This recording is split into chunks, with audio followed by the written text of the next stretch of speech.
Dans l'affaire qui va suivre, vous allez découvrir l'effroyable histoire d'une femme retrouvée démembrée dans le canal du Midi. Le récit d'un crime barbare commis sans raison apparente et d'une affaire hors norme qui a défrayé la chronique. Il y a rapidement un emballement parce que c'est des choses qu'on ne voit jamais. On se dit qu'il y a quelqu'un à Toulouse qui s'amuse à jeter des membres dans le canal du Midi. On se demande à quel moment d'autres membres vont ressurgir du canal.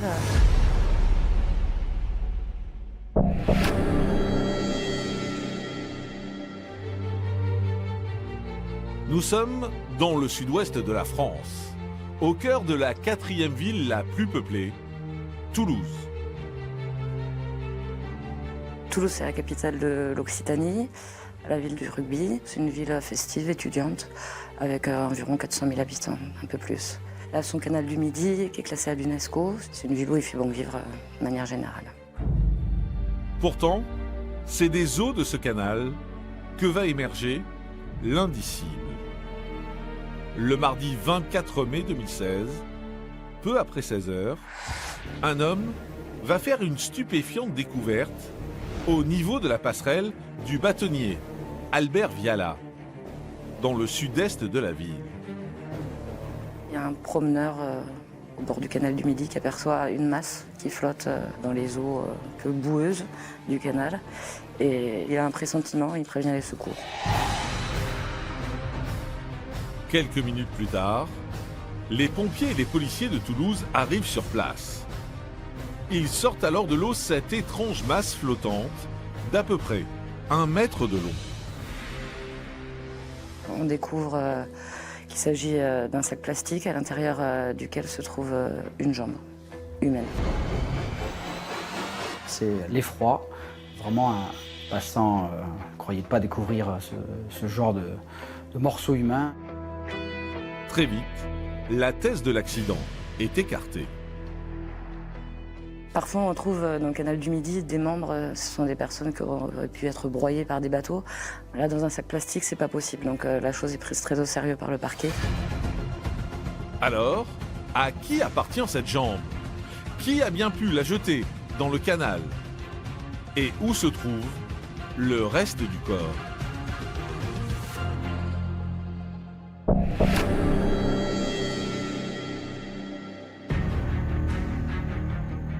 Au commissariat central de Toulouse, après la découverte d'une jambe dans le canal du Midi, la priorité pour les enquêteurs est d'identifier la victime.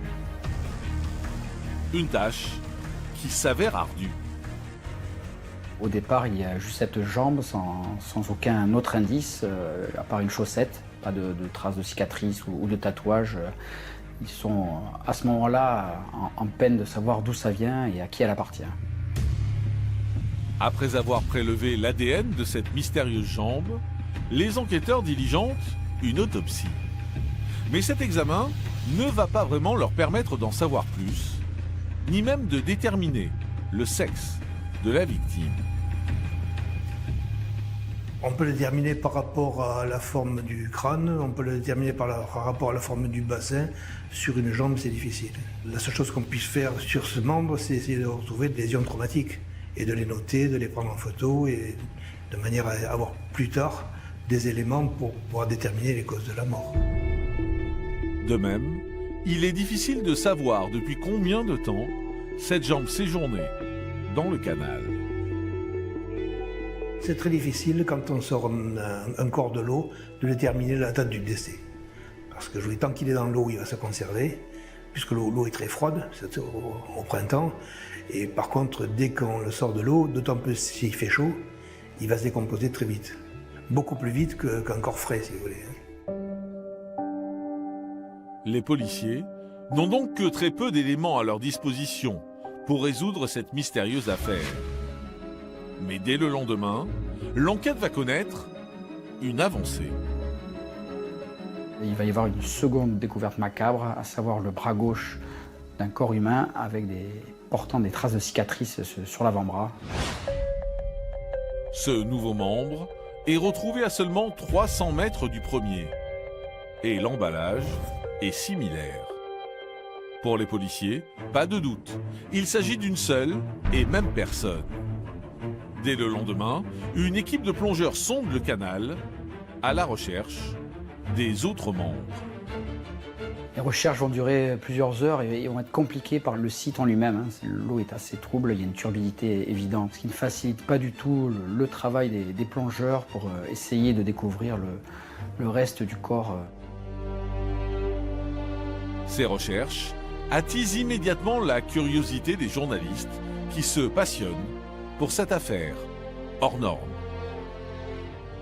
Il y a rapidement un emballement parce que c'est des choses qu'on ne voit jamais. Quand on se dit qu'il y a quelqu'un à Toulouse qui s'amuse à jeter des membres dans le canal du Midi, on se demande à quel moment d'autres membres vont ressurgir du canal.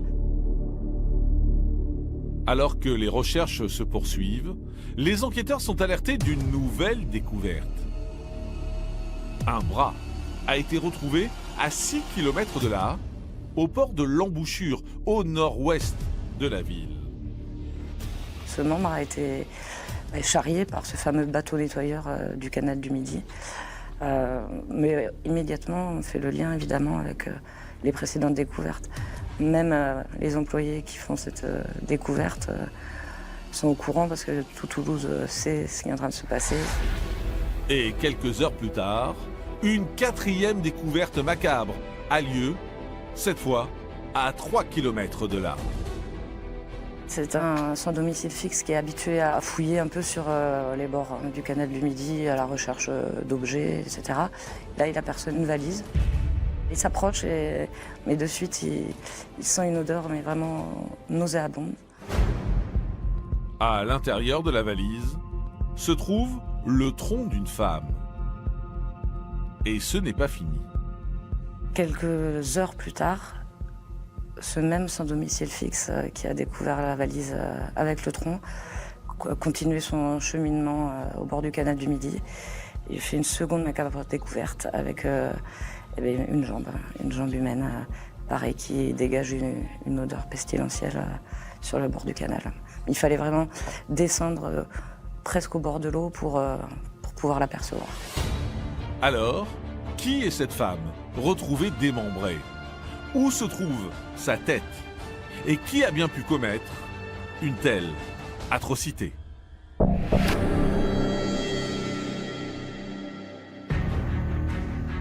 À Toulouse, en l'espace de 3 jours, ce sont donc 2 jambes, 2 bras et un tronc qui ont été retrouvés dans les eaux du canal du Midi. Mais il manque encore la tête pour reconstituer l'ensemble du corps de la victime. Ce qui complique son identification. C'est quand même un élément primordial, l'extrémité céphalique. D'abord pour les empreintes dentaires, qui peut donner de forts éléments d'identification, notamment les appareils dentaires, les prothèses dentaires qui ont été mises en place, les dents qui ont été plombées, celles qui n'ont pas été plombées. Et la cause de la mort de cette femme ne peut toujours pas non plus être déterminée. Tant qu'on n'a pas retrouvé la tête, qu'on n'a pas fait de radiographie du crâne, c'est difficile de se prononcer. Si effectivement on retrouve le crâne et qu'on a un enfoncement de la boîte crânienne, ça peut très bien expliquer le décès. En revanche, après analyse ADN, une chose est sûre, les 4 membres et le tronc découvert appartiennent bien à une seule et même personne.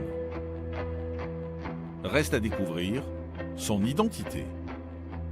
Il va y avoir des tests ADN pour savoir si la personne est connue. Il va y avoir des recoupements dans les fichiers sur les personnes signalées disparues. Il ne tarde pas à trouver un profil qui pourrait correspondre. 2 jours avant la découverte du premier membre, une famille a signalé la disparition de sa sœur auprès du commissariat de Toulouse. Les enquêteurs récupèrent alors une brosse à dents de la disparue pour effectuer une comparaison ADN. Et cela correspond. Il s'agit de Marilyn, une dame sans histoire, qui n'est pas affichée, qui n'est pas connue pour être une marginale ou une sans-abri, qui n'a pas de casier judiciaire, qui est encore moins une figure du grand banditisme qu'on aurait pu penser à un règlement de compte. Et là, c'est une personne tout à fait normale qui travaille dans une association. Cette femme de 52 ans, originaire d'un petit village du Lot, vivait dans le quartier cossu de Saint-Georges, au cœur de Toulouse. Et elle semblait assez solitaire. Elle vit seule dans le centre-ville de Toulouse. Célibataire, elle n'a pas d'enfant. On sait très peu de choses d'elle. Vraiment une femme discrète et sans problème. L'une de ses voisines, que nous appellerons Viviane, se souvient d'une femme réservée, mais avec qui il était agréable de discuter. Je pense que c'était quelqu'un de sincère et de très impliqué. Et bon, il n'y avait pas l'ombre d'un calcul, Je pense pas. Je pense que c'était quelqu'un qui était net. Marilyn souffrait d'une importante myopie qui l'handicapait au quotidien, mais qui ne l'empêchait pas de travailler. Marilyn travaille dans une association d'aide à l'intégration des personnes handicapées à Toulouse, où elle donne satisfaction depuis de nombreuses années. Responsable de logistique et conseillère pour l'insertion des personnes handicapées, Marilyn était très appréciée de son entourage, qui garde d'elle le souvenir d'une femme dévouée. Je pense que c'était quelqu'un qui avait vraiment le sens de l'humain, de l'écoute, et qui peut-être prenait très à cœur les difficultés des autres et qui voulait absolument réussir dans ce qu'on lui demandait et dans ce que ces personnes lui demandaient. C'est l'employé modèle, c'est celle qui arrive le premier, qui repart en dernier, qui est toujours là pour aider, donner le coup de main. Alors, comment cette femme, a priori sans histoire, peut-elle se retrouver au centre d'une telle affaire? Qui a bien pu lui faire subir de telles atrocités? Derrière son apparence discrète, cachait-elle un terrible secret?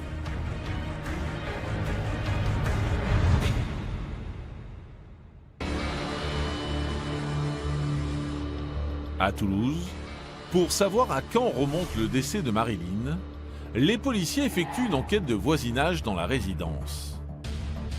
Ils apprennent alors qu'elle a été vue avec une autre femme pour la dernière fois dans la nuit du 12 mai. Moi, je sais qu'effectivement, il y a eu des éclats de voix ou quelque chose, qu'elle serait sortie dans le couloir, elle aurait demandé de l'aide, et la personne qui était avec elle a dit non, vous en faites pas, on s'en occupe. Comme la victime consacrait la plupart de son temps à son travail, les enquêteurs décident d'interroger ses collègues pour savoir qui peut bien être cette mystérieuse femme avec qui elle s'est disputée. Ils apprennent rapidement qu'une nouvelle collaboratrice, que nous appellerons Bénédicte, nourrissait un fort ressentiment envers elle. Bénédicte ne supporte pas l'ascendant que peut avoir Marilyn sur les autres collègues. Le fait que Marilyn soit très appréciée. Sur certains dossiers, elle ne supporte pas que sa collègue Marilyn puisse mettre le nez dedans, alors que bon, c'est son travail. Et ce n'est pas le seul élément qui mène jusqu'à Bénédicte. Car en analysant les déplacements du téléphone portable de Marilyn, les policiers vont faire une étrange découverte. Et là, ils vont s'apercevoir que le mobile borne sur Montpellier. Ça paraît très étonnant. Marilyn vient d'être opérée la cataracte, elle se repose à Toulouse, elle n'a aucune raison d'être à Montpellier. Et là, le lien est forcément fait avec Bénédicte, qui, elle, est montpelliéraine depuis des années, et ne vient à Toulouse que la semaine pour travailler, avant de repartir le week-end. Plus troublant encore, dans les jours qui ont suivi sa disparition, le téléphone de Marilyn a borné aux mêmes endroits que celui de sa collègue montpelliéraine. Les enquêteurs trouvent étrange de voir les deux téléphones